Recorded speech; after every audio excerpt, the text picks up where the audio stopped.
دیکھیے مولوی سلمان صاحب، یہاں پر علماء نے باقاعدہ اس بات کی وضاحت اور صراحت کی ہے کہ جس آدمی کا روز کا آنا جانا ہے اور وہ روز کا آنا جانا اس کی مجبوری ہے، تو اس کے لیے احرام نہ باندھنا اس میں کوئی حرج نہیں ہے۔ اب اس میں سب برابر ہیں۔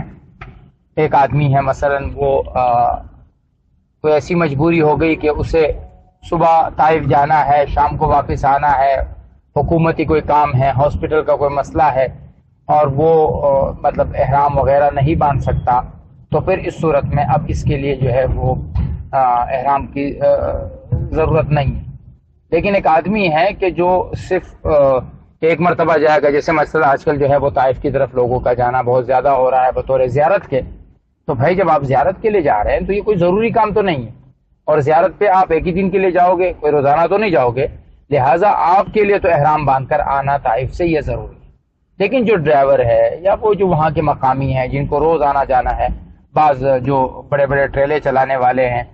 وہ اگر طائف سے جدہ جاتے ہیں تو مکے کا ایک راستہ شارٹ پڑتا ہے، ایک بہت لمبا پڑتا ہے، تو وہ اگر مکے سے گزرتے ہیں تو ان کے اوپر احرام باندھنا ضروری نہیں ہے، کیونکہ وہ ایک مجبوری ہے ان کی۔